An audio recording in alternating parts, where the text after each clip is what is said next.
నమస్తే. నా ప్రభాత కమలంకు స్వాగతం.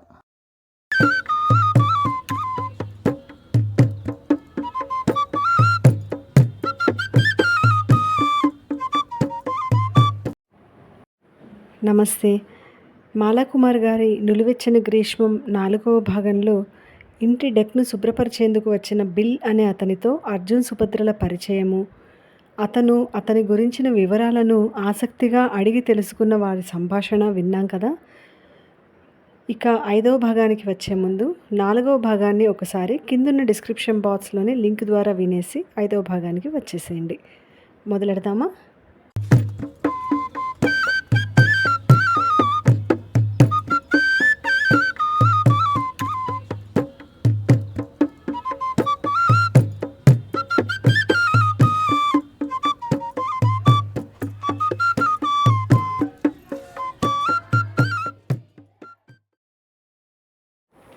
మీరు వింటానంటే నా కథ చెప్తాను, నవ్వుతూ అన్నాడు బిల్. సుభా, బిల్తో నా కథ చెప్తాడట, విందాము. ఇంకో కప్ టీ తీసుకురా, సుభకు చెప్పాడు అర్జున్. మీరు ఇందాక ఇంకేదో పేరుతో పిలిచినట్లున్నారు, అడిగాడు బిల్.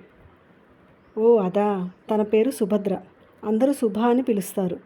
నేను మాత్రం సుభా అని, భద్ర అని, దేవి అని నాకెప్పుడు ఎట్లా పిలవాలనిపిస్తే అట్లా పిలుస్తాను.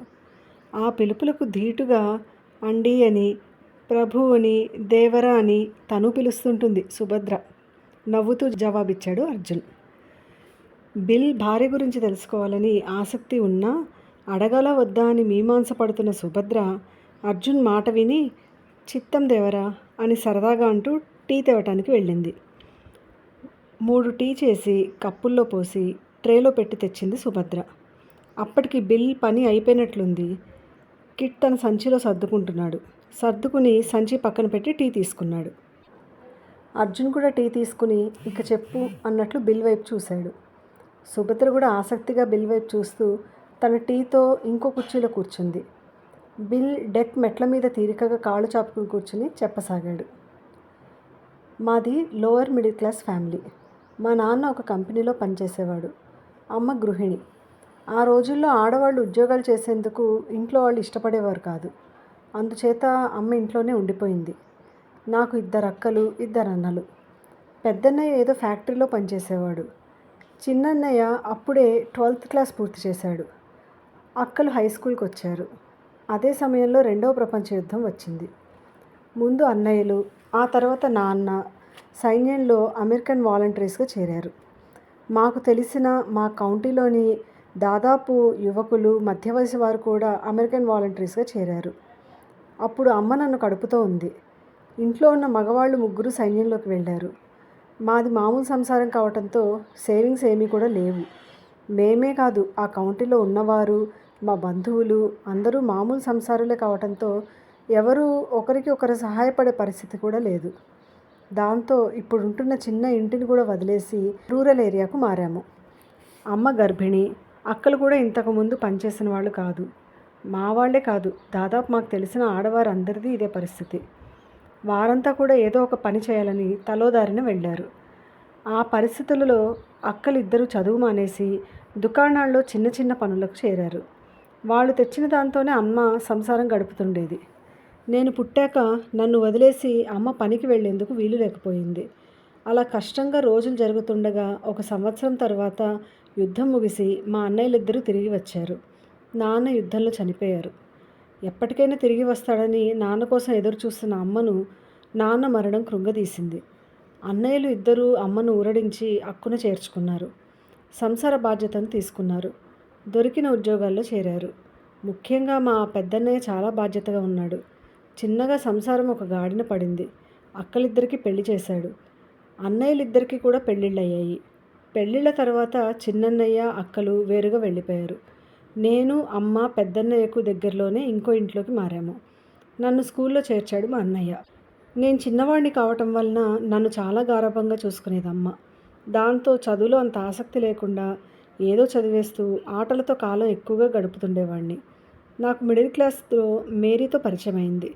సన్నగా లేత గులాబీ రంగులో చాలా అందంగా ఉండేది. అమ్మాయి కూడా చాలా యాక్టివ్గా అందరితో చకచకా మాట్లాడుతూ ఉంటే ఓ అందమైన రబ్బరు బొమ్మలా అనిపించి తన వైపు ఆకర్షితుడనయ్యాను. ఇద్దరికీ స్నేహం కలిసింది. హై స్కూల్కి వచ్చేసరికి మా స్నేహం ప్రేమగా మారి పెళ్లి చేసుకున్నాము. ఈ ప్రేమ పెళ్ళి నా తిరుగుళ్లలో మా చదువు సక్రమంగా సాగలేదు. పెళ్ళి అయింది కాబట్టి ఇక నీ సంగతి నువ్వే చూసుకోవాలి అని పెద్దన్నయ్య చెప్పేశాడు. అమ్మ కూడా పెద్దదైపోయింది. ఇక తప్పక హై స్కూల్లోనే హ్యాండీమ్యాన్ డిప్లొమా చేసి అప్పటి నుంచి ఈ పనులు చేస్తున్నాను అని చెప్పి ఆగాడు. మరి మీ అమ్మగారు నీ దగ్గరే ఉందా? నీ కూతురు నీ భార్యను చూసుకోవటం ఏంటి? ఆతృతగా ముందుకు వంగి అడిగింది సుభద్ర. సుభద్ర అడిగింది అర్థమై బిల్ చెబుతానన్నట్లుగా చూసి బాటిల్లోంచి మంచినీళ్ళు తాగి, నా పెళ్లి తర్వాత కొన్ని రోజులకే మా అమ్మ చనిపోయింది. నా భార్య మేరీ చూడటానికి అందంగా చలాకీగా ఉంది, కానీ పరమగయ్యాళిది, బద్ధకస్తురాలని పెళ్లి తర్వాత తెలిసింది. అప్పటికే మా ఇళ్లలో ఆడవాళ్ళు కూడా బయట ఉద్యోగాలు చేస్తున్నారు. తనను కూడా చేయమన్నాను, కానీ ఉద్యోగంలో ఎప్పుడు ఏదో ఒక గొడవ పెట్టుకోవటము, పని సక్రమంగా చేయకపోవటంతో ఏ ఉద్యోగము నిలిచేది కాదు. ఇక విసుగొచ్చి నేను చెప్పటం మానేశాను. పోనీ ఇంట్లోనైనా పని సక్రమంగా చేస్తుందా అంటే అదీ లేదు. ఎప్పుడు చూసినా బద్ధకంగా పడుకుని ఉంటుంది, లేకపోతే షాపింగ్ అని వెళ్తుంది. చూసిన ప్రతిదీ కావాల్సిందే, కొనాల్సిందే. తను అనుకున్నది అప్పటికప్పుడే జరిగిపోవాలి. ఏమాత్రం ఓర్పు నేర్పు లేవు. కూతురు పుట్టాక కూడా మారలేదు. చాలా సంవత్సరాలు భరించాను, కానీ ఇంకా భరించడం నా వల్ల కాలేదు. అందుకే విడాకులు ఇచ్చేశాను సింపుల్గా చెప్పేశాడు. అవునా? మరి నీ కూతురు? ఇంకేం అడగాలో తెలియక సందిగ్ధంగా ఆపేశాడు అర్జున్. నా కూతురు తల్లి దగ్గరే ఉంటుంది. నా దగ్గరికి రమ్మంటే రానన్నది. పెళ్లి కూడా చేసుకోలేదు. ఉద్యోగం చేస్తూ తల్లిని చూసుకుంటోంది జవాబిచ్చాడు బిల్. పెళ్లి మానేసి నీ కూతురు చూసుకోవటం ఏంటి? అర్థం కాక అడిగింది సుభద్ర. నా భార్యకు ఖర్చులు ఎక్కువని చెప్పాను కదా. నేను నెల నెలా ఇచ్చే భరణం తనకు సరిపోదు. నాకు డబ్బులు సమకూరక ఇవ్వటం కొన్నిసార్లు ఆలస్యం అయితే నేను పనిచేసే చోటుకు వచ్చి గోలగోల చేస్తుంది. ఇప్పుడు కూతుర్ని పీడించి అరిచి డబ్బు తీసుకుంటోంది. నా కూతురు పడే కష్టం చూడలేక అమ్మను వదిలేసి పెళ్లి చేసుకో, లేదా నా దగ్గరికి వచ్చేయి అని ఎన్నిసార్లు నచ్చ చెప్పాను. కానీ నా కూతురు వినటం లేదు. అమ్మది చిన్నపాప మనస్తత్వం. ఎవరమూ దగ్గర లేకపోతే పిచ్చితో అవుతుంది. నేను పెళ్లి చేసుకుంటే నాకు బాధ్యతలు పెరుగుతాయి. అమ్మని ఇంత బాగా చూసుకోలేను అంటుంది. ఇంకేం చేస్తాను? వీలైనంత వరకు నేను ఇచ్చే డబ్బులు ఆలస్యం కాకుండా పంపేస్తుంటాను అన్నాడు. మరి నువ్వు మళ్ళీ పెళ్లి చేసుకోలేదా? అడిగాడు అర్జున్. లేదు, చేసుకోవాలనిపించలేదు జవాబిచ్చాడు బిల్. అందరూ కొద్దిసేపు మౌనంగా ఉండిపోయారు. ఇక వెళతాను అని చెప్పి బిల్ వెళ్ళిపోయాడు. ఏప్రిల్ నెలాఖరైనా ఇంకా చల్లగానే ఉంది. సాయంకాలం 6:30 సమయమైనా ఇంకా వెలుతురుగానే ఉంది. సూర్యుడు ఇంటికి వెళ్ళనా వద్దా అని మీ మనసులో పడ్డట్టున్నాడు. చిన్నగా కింద దిగుతున్నాడు. ఆకాశమంతా పసుపు నారింజ రంగులు పరుచుకుంటున్నాయి. పక్కన ఉన్న లేక్ మీద సూర్యకిరణాలు ఏటవాలుగా పడి తళతళ మెరుస్తున్నాయి. అబ్బా, ఆరైందా? ఈ సూరన్న గారు ఇంకా డ్యూటీ దిగలేదేంటి? మనోహరంగా రంగులతో ఉన్న సరస్సును చూస్తూ అంది సుభద్ర. అవును, మరి ఇద్దరు పెళ్ళాలో ముద్దుల మొగుడు కదా. ఏ ఇంటి దగ్గరికి వెళ్ళినా ఇంకో ఇంటి చుట్టుపట్టు పీకేస్తుందేమో పాపం. కాసేపు ఇట్టే తచ్చాడుతున్నాడు తమాషాగా అన్నాడు అర్జున్. అర్జున్ జవాబుకు అంటూ ముచ్చటగా మూతి తిప్పింది. అభి డెక్ మీదకు వస్తూ, ఇక్కడున్నారా? లోపలికి రండి, చలిగా లేదు అడిగాడు. ఎక్కువగా లేదు, ఇప్పుడిప్పుడే మొదలైంది. ఇప్పటిదాకా బిల్తో కబుర్లు చెప్పుకుంటూ కూర్చున్నాము. మీ అమ్మ భాషలో నులివెచ్చని గ్రీష్మం నవ్వుతూ లేచాడు అర్జున్. లోపలికి వస్తూ అక్కడే ఉన్న శశితో, పాపం బిల్ జీవితం ఎంత విషాదకరం కదా జాలీగా అంది సుభద్ర.